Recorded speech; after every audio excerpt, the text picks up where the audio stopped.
Welcome to The Way of Creative Wisdom, a podcast where we explore the intersection of ancient insights, creative design, and transformative innovation.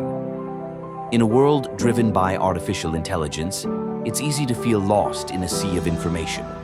We're here to help you navigate these complexities by drawing on the enduring wisdom of the past and applying it to the challenges of the present. Each episode will offer a unique blend of pragmatic, philosophical ideas, designer stories, and practical approaches to help you unlock your creative potential and make a meaningful impact in the world. Tune in every week as we uncover the transformative power of creative wisdom together. Ever feel like just overwhelmed with the world and how complex it's all getting? Like bombarded constantly by all this new tech, new ideas. It's problems too. Yeah, exactly. Like every single day there's a new problem to solve. Right. It's a lot. But what if the key to navigating it all, and stick with me here, what if it's actually something, well, kind of old school, like rooted in ancient wisdom? Interesting. That's what this whole deep dive is about. It's called the creative wisdom approach, or CRUIS for short. Catchy. Right.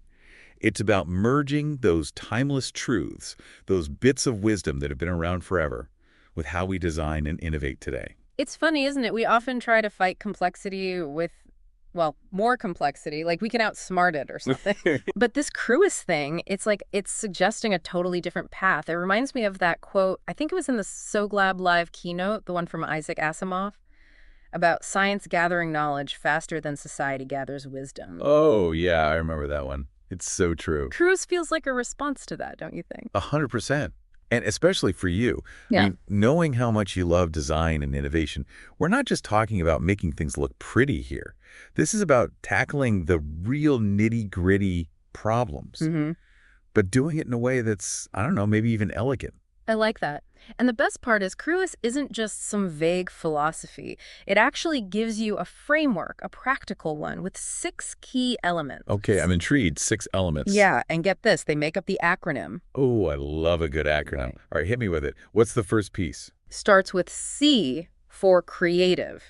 Yeah, well, that seems kind of obvious, right? We're talking about design, innovation. You'd think so, but it's actually deeper than just, the surface level. It's about cultivating this mindset, really, one of curiosity, approaching problems in a new way with fresh eyes, Imagine like that artisan spirit, like a Renaissance sculptor, but with today's technology, that's the energy we're talking about. Oh, I love that. Michelangelo with the 3D printer. Exactly. It really makes you think about possibilities in a whole new way. But it can't just be about going wild with creativity, right? There has to be some method to the madness. Oh, for sure. That's where the R comes in, reflective. Think about those times you hit a wall on a project. Sometimes the most productive thing is to just step away, reflect. Yeah, get some perspective. Exactly. It's about challenging what you think you know, learning from what works and what doesn't work, and constantly getting better. It's like that old saying, measure twice, cut once, but for design. Exactly. Okay, C, creative, R, reflective. What's next? Ease. This one is huge, and it's all over those materials you sent.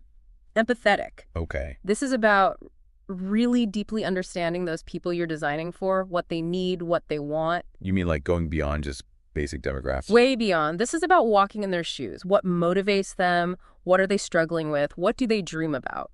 So this is where tools like empathy mapping come in. Exactly. It's not enough to just ask what they want. You need to watch what they do. Why are they doing it? Figure out the motivations they might not even realize they have. Wow. Yeah. It's about finding those unarticulated needs. This is getting really interesting because it's not just about building a website or whatever. It's a much deeper connection between the creator and the user. But we've got 3 more pieces of this puzzle. Anything standing out to you so far? Honestly, it's this whole empathy thing really gets me thinking, especially now with all the AI stuff we're seeing. Yeah, no kidding. It's unavoidable these days, right? Yeah. And it makes you think, how can you design those systems, intelligent systems, if you don't get what it means to be human? Exactly. It'd be like trying to write a symphony without understanding a single note. Right. But CRUIS doesn't stop at just understanding people. There's this wisdom part that feels, I don't know, almost revolutionary in how simple it is.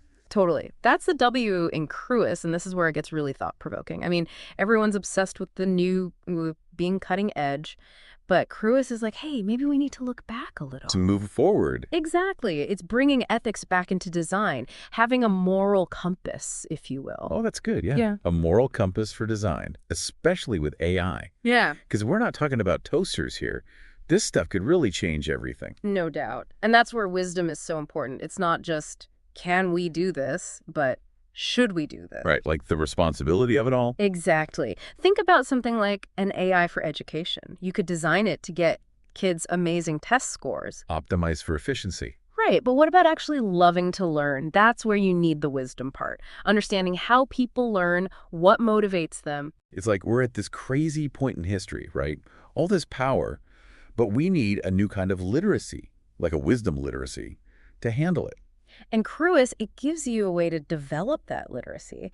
And that leads to innovative. But hold on, it's not just any innovation. It's the kind that's guided by what we were talking about before. So not just innovation for the sake of it. Right. You've got the creativity, the tech skills, but you're using them to create things that actually mean something, things that align with human values. Yeah, yeah. It's like that saying, technology is a tool, it's up to us to use it right. CRUIS helps us do that. Exactly. It's about building a better world, not just a more high-tech one. And that's where sustainability comes in, which is the S. Ah, yes, the often forgotten S, but so important. Absolutely. And it's connected to everything we've been saying. If you're truly being empathetic, you're thinking about the long-term consequences for people and the planet. And if you're innovating wisely, you're not chasing trends, you're looking for real solutions. Solutions at last. Exactly. Remember that saying, we don't inherit the earth from our ancestors, we borrow it from our children. It's like a responsibility. It is. CRUIS is a constant reminder that we're not designing in a bubble. Everything we make has an impact, and we have to own that impact, make sure it's a positive one. Couldn't agree more. But that responsibility, it's not just on one person's shoulders, is it? It takes a village or maybe a whole team of creatives. And that brings us to the last part of CRUIS, collaboration, the other S. Uh-huh. The unsung hero of the acronym. For real, look at the stuff we're dealing with. Climate change, inequality, the whole ethics of AI. These are massive, complex issues. We can't solve them alone. We need different perspectives, different skills. We need to break out of our silos. Exactly. And that's where that Homo creativus concept fits in. It's not about individual genius. It's about our collective potential to create and solve problems as a team.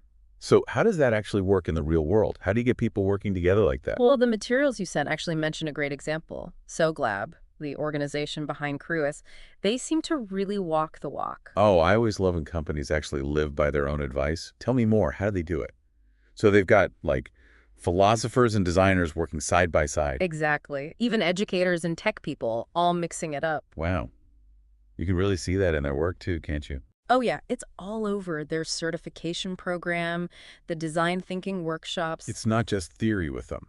No way. They're all about actually doing it, experiencing it firsthand. Yeah, that's what really makes a difference, right? Actually applying this stuff. 100%.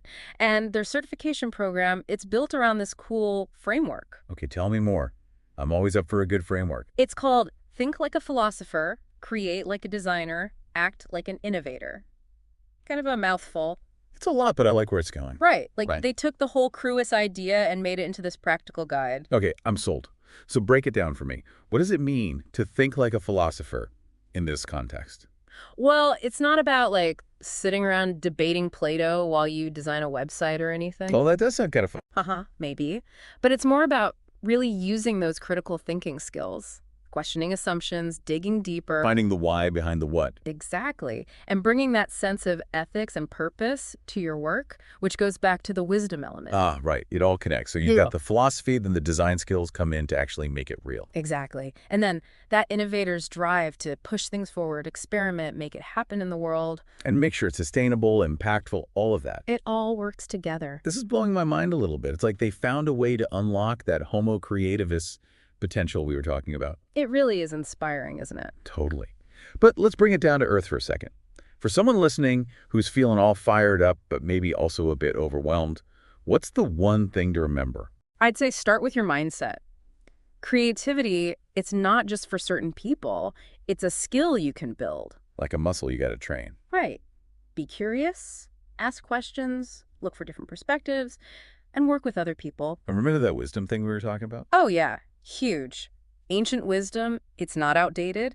It's full of insights that are still relevant today, especially for building a better future. It's bridging that gap, the old and the new. And using all of it to make a world where everyone and the planet itself can thrive. That's a great way to put it. This has been an amazing deep dive. Really makes you think. I agree. Lots to process. We've explored this creative wisdom approach, this whole CRUIS framework, even touched on this idea of homo creativus. And if there's one thing I hope you take away, it's that you don't need to be some kind of genius or anything to unlock your own creativity. You've got everything you need already. Just use that CRUIS mindset. Be curious, reflective, empathetic, wise, innovative, and don't forget, sustainable and collaborative. We're all creators in our own way. Love that. We are all creators. So go out there and ask yourself, what will you create today?